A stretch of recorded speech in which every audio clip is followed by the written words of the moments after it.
Olá, meu nome é João Vitor Berti e eu vou estar falando um pouco sobre o estudo da origem, sintomas e incidências de manifestações patológicas do concreto. Começando então pela introdução, o estudo das manifestações patológicas nas edificações refere-se à identificação dos fatores que comprometem o funcionamento de uma estrutura e oferecem riscos à mesma. Então, as patologias elas podem ocorrer em detrimento de falhas presentes em qualquer etapa de um processo construtivo, seja ela na fase de concepção da estrutura e projeto, na fase de execução ou, ainda no final, na fase de uso e ocupação. Portanto, face a necessidade de um controle de qualidade em todas essas fases. Falando sobre o diagnóstico de anomalias, entende-se que um diagnóstico ideal identifica não só a origem, mas também a extensão do problema. Se ele for feito de forma incorreta ou ineficaz, a tendência é permitir a agravação desses problemas. Um dos conceitos que devem ser entendidos no estudo de manifestações patológicas é o conceito de desempenho. Esse conceito está relacionado com o comportamento em serviço de cada produto estrutural ao longo da sua vida útil, que pode ser prejudicado na busca pelas reduções de tempos e custos, devido à ocorrência de deslizes, negligências, imperícias. Tudo isso provocaria um custo final maior de intervenção, com reparos e ainda custos judiciais. Outro fator que contribui para o estudo de anomalias é o crescente conhecimento das características dos materiais. Este conhecimento ele vem aumentando devido aos estudos de análise de erros cometidos previamente que resultaram em deteriorações precoces ou acidentes. Sobre as patologias em si, Antoniazzi afirma que podem ser consideradas patologias de uma construção manifestações ou anomalias que venham a fazer frente às exigências dos usuários. Fioretti afirma que cada material construtivo apresenta suas próprias anomalias características e apresentam diferentes causas e métodos de reparo. A maior incidência normalmente se dá na etapa de uso e manutenção, onde ela é sentida pelo usuário. Portanto, edificações que não receberam manutenções periódicas e necessitaram de uma intervenção mais séria tendem a desenvolver manifestações patológicas de maior gravidade, e o custo de reparo e recuperação da estrutura é sempre superior nesses casos. Helene afirma também que, em frente a manifestações patológicas, pode ser observado, de forma geral, um descaso inconsequente recorrendo a meios de reparo simples e superficiais, ou o oposto, a demolições ou reforços injustificáveis. Acerca deste tema, o trabalho em seguir tem como objetivo fazer um levantamento bibliográfico acerca dos principais fatores que compõem o conceito de manifestações patológicas, como suas origens dentro de um processo construtivo, seus principais sintomas e incidências. Como se trata apenas de um levantamento bibliográfico, ou seja, um estudo teórico, para a síntese desse trabalho, foram consultados livros, pesquisas, teses, trabalhos semelhantes contendo o tema de manifestações patológicas em edificações ou temas relacionados. No que se diz respeito à origem de manifestações patológicas, ela pode ser entendida como a etapa ou as etapas de um processo construtivo onde ocorreram erros, falhas que originaram os problemas patológicos. Esse processo construtivo ele pode ser entendido em fases de planejamento e projeto, aquisição de materiais, período de execução e o uso ou ocupação da estrutura. Então, diversas origens podem ser relacionadas a diferentes problemas patológicos. Seu conhecimento é imprescindível, o conhecimento da origem, para que o diagnóstico seja feito de maneira correta e satisfatória. Como já foi dito anteriormente, a manifestação ela é mais comumente percebida no uso e ocupação de uma estrutura. Porém, existem casos em que seja possível a sua observância já na fase de execução, como é o caso da foto ao lado que mostra uma laje cedendo já na fase de execução. A maioria dos autores estudados apontaram a etapa de projeto e concepção da estrutura como a principal fonte de falhas e erros que originaram problemas patológicos futuros. É o caso de Grunau, citado por Helene, que na sua pesquisa apresentou, como mostrado na figura ao lado, uma distribuição das origens de manifestações patológicas, onde nesse estudo ele afirmou que cerca de 40% das manifestações patológicas estudadas vinham de falhas que foram cometidas na etapa de projeto. Portanto, tratando um pouco mais especificamente da parte de projeto, Helene afirmou que as anomalias originadas de falhas decorrentes nesta etapa geralmente são as de maior gravidade. Para Lichtenstein, quanto mais cedo a falha ocorrer dentro de um cronograma de construção, maior será o custo de intervenção e a dificuldade técnica de reparo. Somado a isso, pode-se fazer um comparativo dos custos de intervenção de acordo com a etapa do processo construtivo que essas intervenções são feitas, onde, quanto mais cedo no processo construtivo uma intervenção é feita, menor será o seu custo, como por exemplo na etapa de projeto, que as intervenções têm preço nulo na maioria das vezes. Então, esta progressão dos custos ela é vista na regra de Sitter, como mostrado na figura.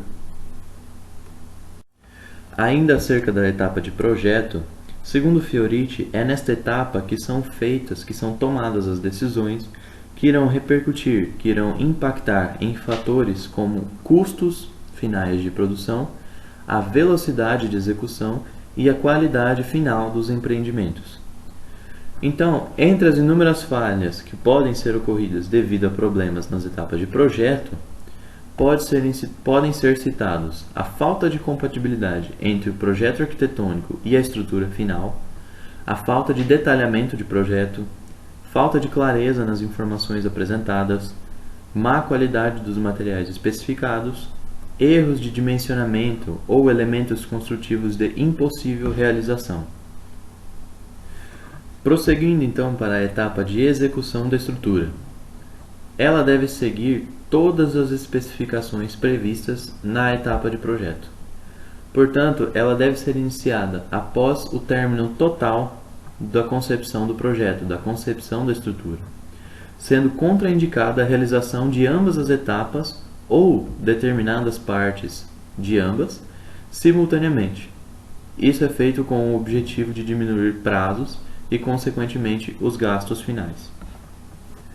Pode-se dizer também que a ocorrência de falhas na execução de uma obra pode estar associada a alguns fatores, como a falta de presença de um profissional adequadamente capacitado para gerenciar as etapas de execução.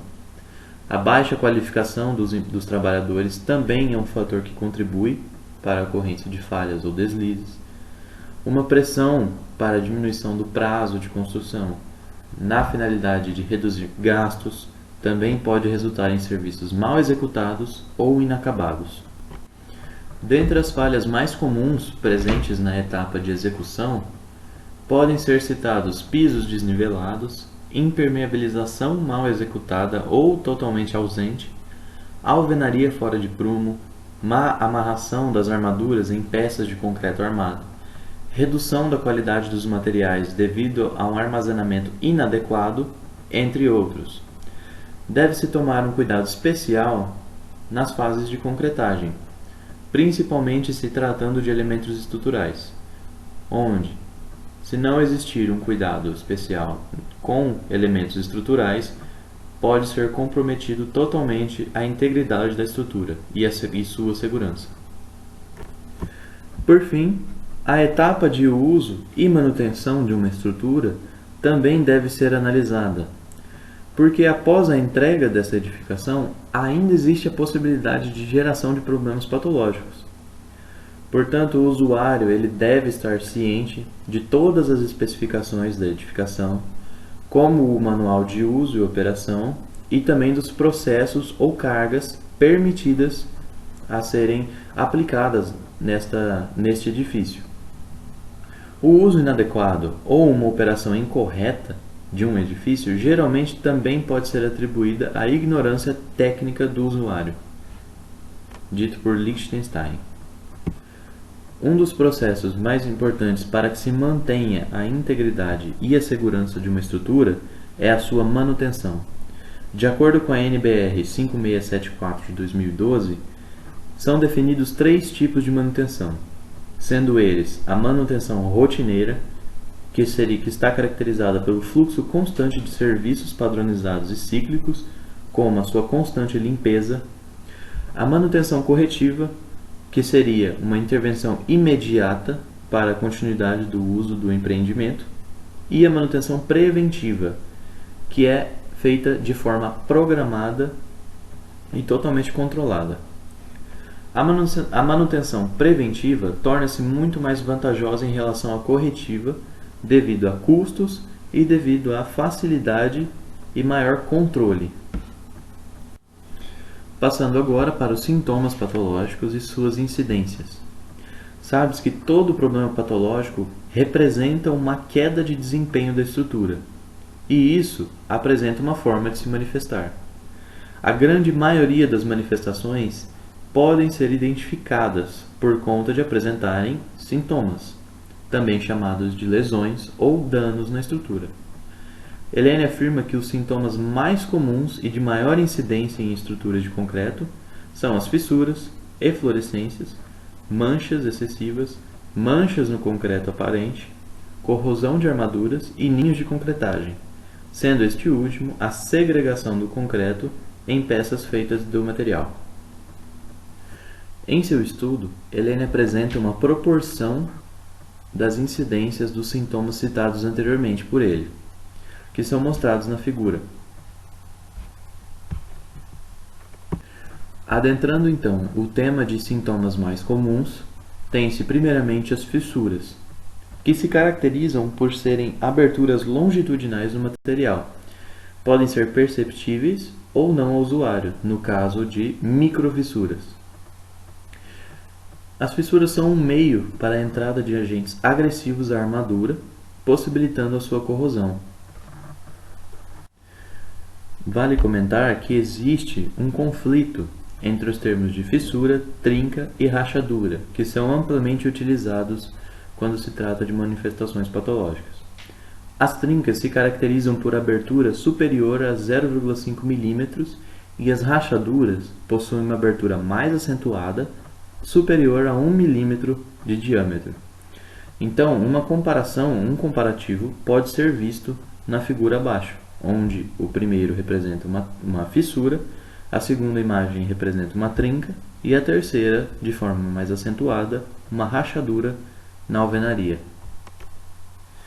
Dentre os fatores que podem provocar fissuras na alvenaria, podem ser citadas as reações expansivas ocasionadas por agentes externos que de alguma forma penetram na estrutura, como os íons cloreto, dióxido de carbono e outros compostos, recalques diferenciais na estrutura, cura ineficaz do concreto ou a falta de previsão do comportamento da estrutura submetida a carregamentos, quando você tem um excesso de carga naquela estrutura que foi dimensionada para uma carga de menor expressão. Souza e Ripper também atribuem à fissuração outras causas, como as deficiências de projeto, a contração plástica do concreto, o assentamento ou perda de aderência das barras da armadura, a movimentação das formas e escoras, retração do concreto, deficiências de execução e também os fatores já citados, como as reações expansivas, corrosão das armaduras, variações de temperatura e ações aplicadas. Um fator que deve ser analisado é a direção em que as fissuras são propagadas. Isso pode auxiliar na identificação da sua causa, como, por exemplo, as fissuras que são causadas por recalques diferenciais, que não são paralelas no sentido das armaduras, porém, e sim apresentam uma angulação, como mostrado na figura ao lado. Passando agora para a corrosão de armaduras. A corrosão é entendida como um ataque de natureza normalmente eletroquímica, ocorrendo em meio aquoso, como disse Elaine. Pode ocorrer antes mesmo de a armadura ser inserida no concreto. É um processo gradativo, ou seja, que vai se agravando com o tempo e pode provocar colapsos globais na estrutura. Então, o processo de corrosão de armaduras pode ser entendido como a deterioração da fase metálica existente. Há uma redução na seção da armadura e o surgimento de novos produtos com caráter expansivo, a ferrugem, provocando tensões internas no concreto. provocando sua fissuração, e essas fissuras se tornam paralelas à direção das armaduras, diferenciando das fissuras devidas a recalques diferenciais. Existe ainda o fenômeno de degradação do concreto. O concreto ele sofre essa degradação devido a ataques químicos de produtos expansivos. Isso pode ocorrer devido à sua baixa resistência química e os agregados se tornam soltos ou de fácil remoção por lixiviação, sensíveis a choques e cisalhamentos constantes. Isso provoca uma perda de massa do concreto pelo desprendimento de suas partículas, apresentando um aspecto como mostrado na figura. A deterioração do concreto também pode abrir caminho para outros processos, como o da eflorescência, que é caracterizada pelo depósito de sais na superfície do concreto devido à lixiviação de materiais causada por água de infiltração ou intempéries. Esse material lixiviado reage com o CO2 da atmosfera e acontece a cristalização desses sais. O acúmulo de sais pode ser agressivo e provocar uma degradação mais profunda no concreto. Portanto, as conclusões que podem ser retiradas deste trabalho é que manifestações patológicas estão presentes em praticamente todas as edificações, variando aí o seu grau de intensidade, devido ao inevitável processo de deterioração dos materiais ao longo de sua vida útil. As falhas ocorrem durante o processo construtivo devido a fatores como a busca por redução de gastos, imperícias, falta de capacitação ou negligência. Elas podem ocorrer em quaisquer etapas do processo construtivo. Porém, a etapa de projeto é tida normalmente como a principal fonte de erros que provocam anomalias ou problemas patológicos de maior gravidade. Cuidados devem ser tomados em todas as etapas de uma construção, sobretudo na fase de projeto por conta deste fator. A constatação de anomalias é normalmente dada por conta dos sintomas apresentados, que são percebidos pelo usuário. Entre esses sintomas mais notados, destacam-se os tipos de fissura, a corrosão da armadura em peças de concreto armado e a deterioração do concreto, presenciado nos fenômenos de eflorescência e degradação do concreto. Inspeções e manutenções periódicas são altamente indicadas a fim de se evitar manutenções corretivas, que evidenciam a presença de problemas mais graves. Estudos mais profundos acerca de novas metodologias de diagnóstico e o aperfeiçoamento das existentes são necessários. Para isso, o uso de pesquisas bibliográficas de casos registrados é de grande auxílio. Agora, as referências bibliográficas utilizadas nesse trabalho.